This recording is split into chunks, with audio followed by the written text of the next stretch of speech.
Assalamualaikum warahmatullahi wabarakatuh. Selamat pagi, apa kabar? Semoga selalu dalam keadaan baik-baik saja. Kami dari kelompok 4 akan mempresentasikan tentang model dan strategi pengembangan profesionalitas guru. Kelompok 4 terdiri dari 4 anggota. Yang pertama yaitu Mariana Ferdianti, saya sendiri, dan yang kedua Flora Fitria Azaria, dan yang ketiga Afia Sumunaria, dan yang keempat Nur Handayani. Selanjutnya, saya akan menjelaskan tentang pengembangan profesionalisme tenaga pendidik menurut Sudarwan. Di sini yang dimaksudkan untuk memenuhi 3 kebutuhan. Yang pertama yaitu kebutuhan sosial. Kebutuhan sosial untuk meningkatkan kemampuan sistem pendidikan yang efisien dan manusiawi, serta melakukan adaptasi untuk menyusun kebutuhan-kebutuhan sosial. Dan yang kedua yaitu kebutuhan untuk menemukan cara-cara untuk membantu staf pendidikan dalam rangka mengembangkan pribadinya secara luas. Dan yang ketiga yaitu kebutuhan untuk mengembangkan dan mendorong keinginan tenaga pendidik untuk menikmati dan mendorong keinginan pribadinya. Oke, lanjut. Model pengembangan profesionalitas guru menurut Peraturan Menteri Nomor 16 Tahun 2009. Unsur kegiatan pengembangan keprofesian berkelanjut meliputi 3 hal. Yang pertama yaitu pengembangan diri. Pengembangan diri dilakukan dengan melalui diklat fungsional atau kegiatan kolektif guru meningkatkan kompetensi atau keprofesian guru. Dan yang kedua yaitu publikasi ilmiah. Nah, di publikasi ilmiahnya terdiri atas presentasi pada forum ilmiah yang berupa hasil penelitian.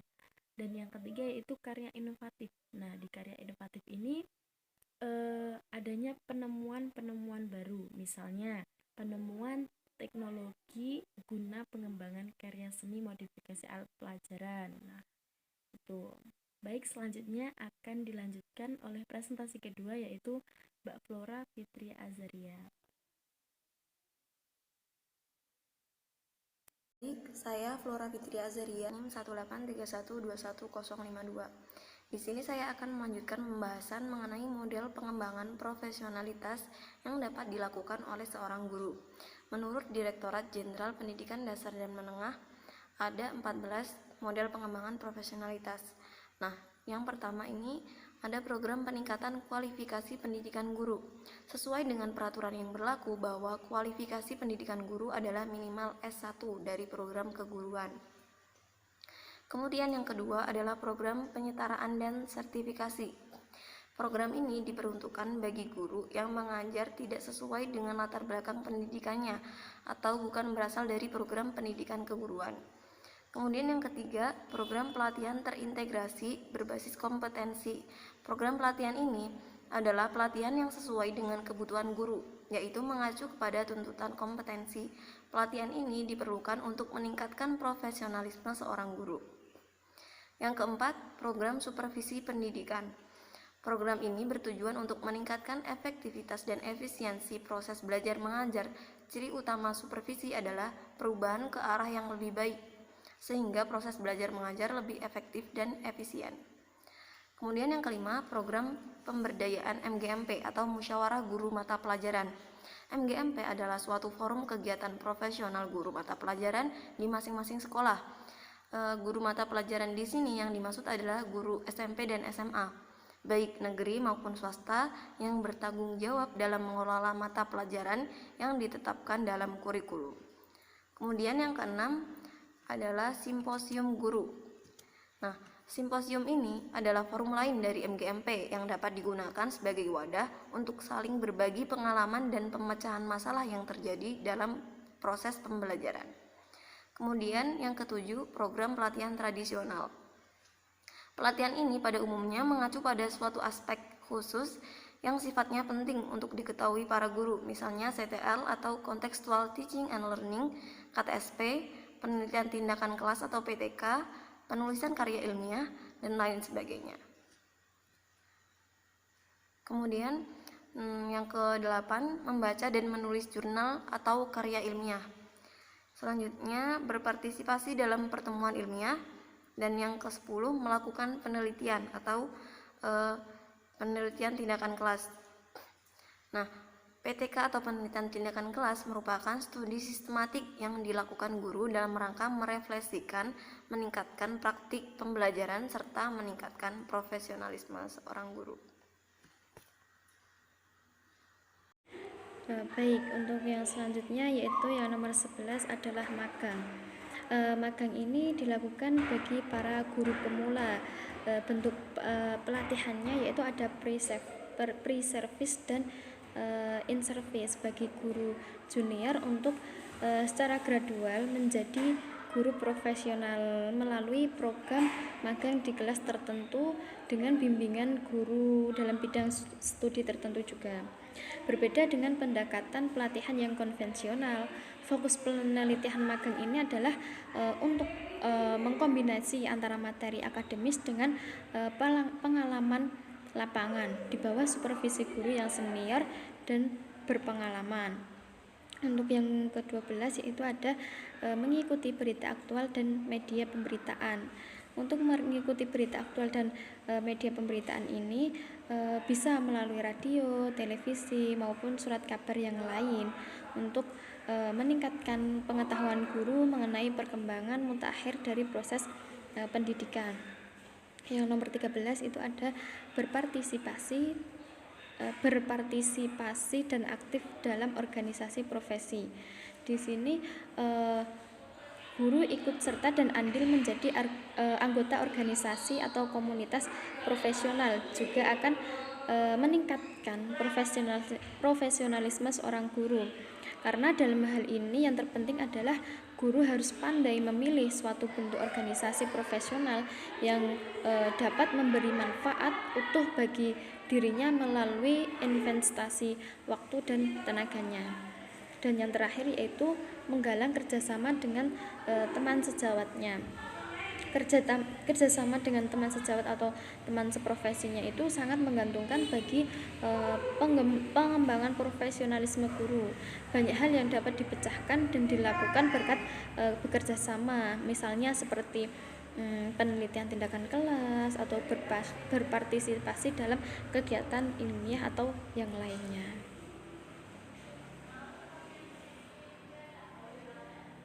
Yaitu saya Afia Sumunariah, NIM 183121053 akan mempresentasikan mengenai strategi pengembangan profesionalitas guru. Dulu di penghujung tahun 2015, negara-negara yang tergabung dalam 10 anggota ASEAN, terutama Indonesia yang merupakan salah satu anggota ASEAN yang dituntut untuk memiliki daya saing yang tinggi.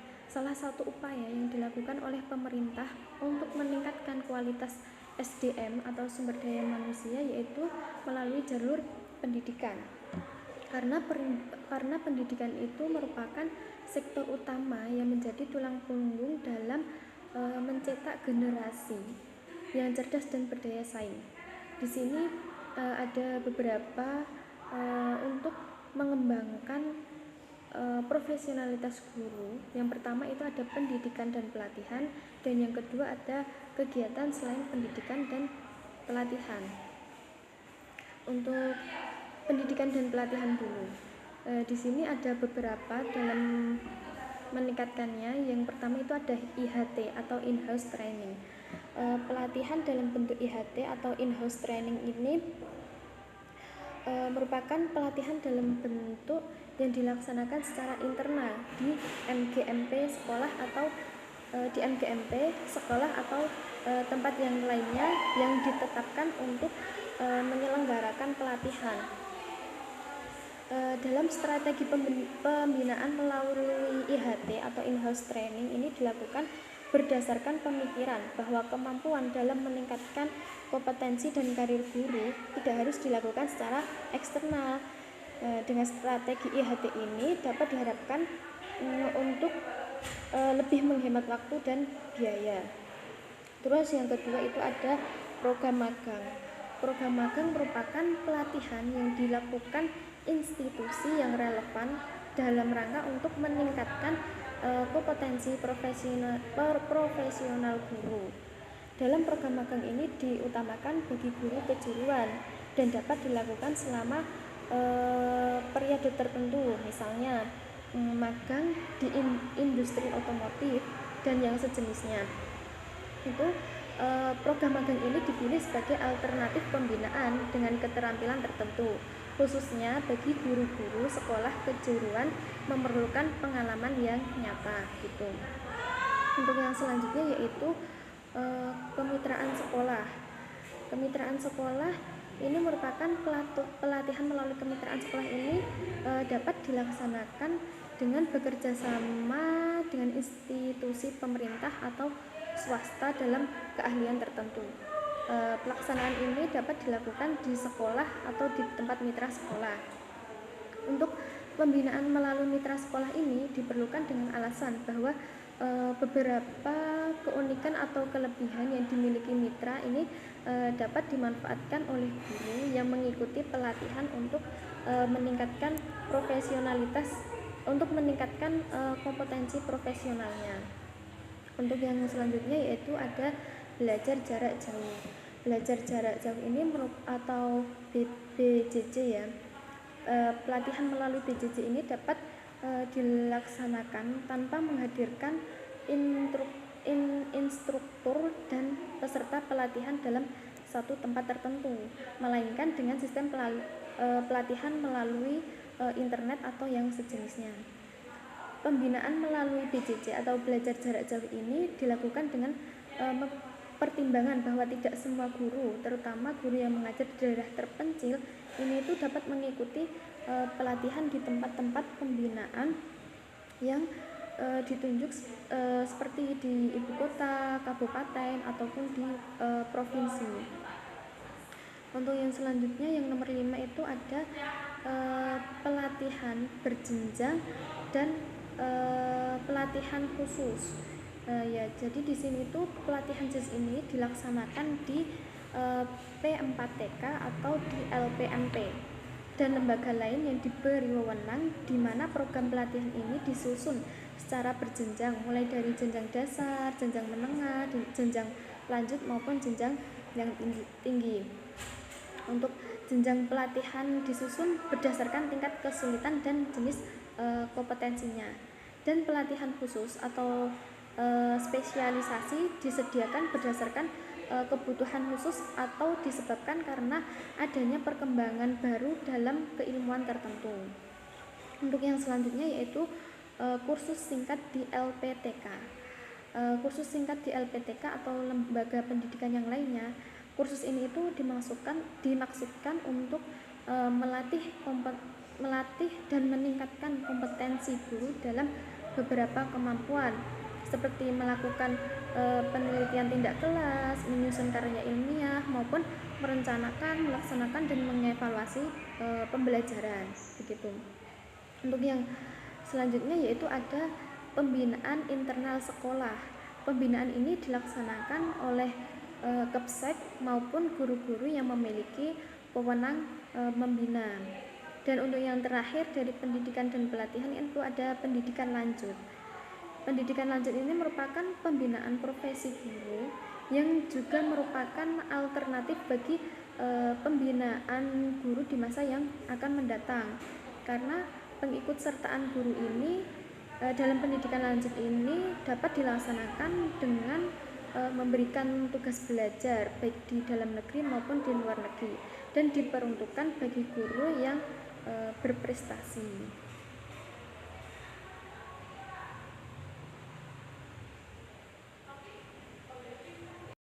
Saya Nurhandayani NIM 054 akan melanjutkan slide yang selanjutnya, yaitu mengenai strategi pengembangan profesionalitas guru. Yang kedua, itu ada kegiatan selain pendidikan dan pelatihan. Nah, kegiatan selain pendidikan dan pelatihan itu apa aja sih?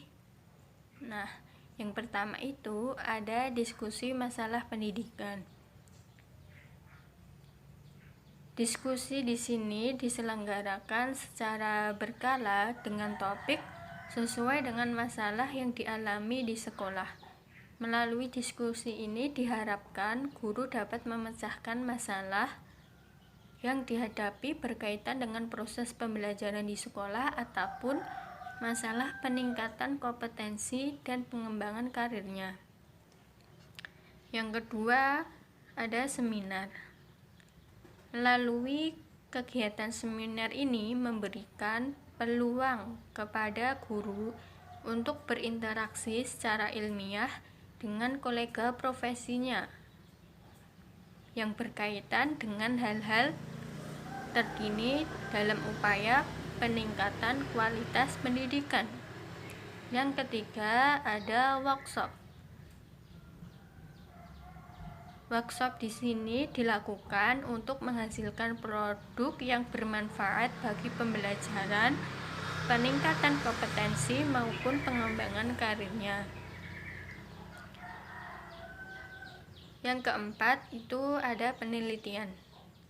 Penelitian dilakukan dalam bentuk tindakan kelas, penelitian eksperimen, ataupun jenis yang lain dalam rangka peningkatan mutu pembelajaran.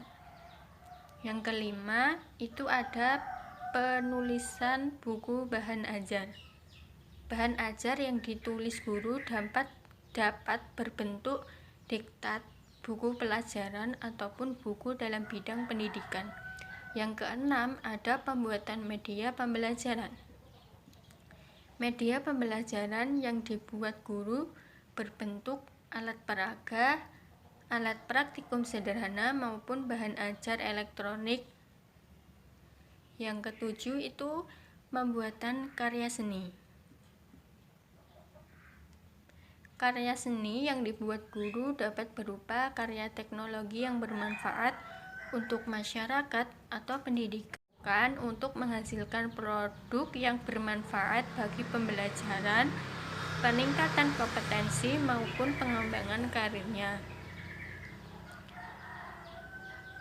Yang keempat itu ada penelitian.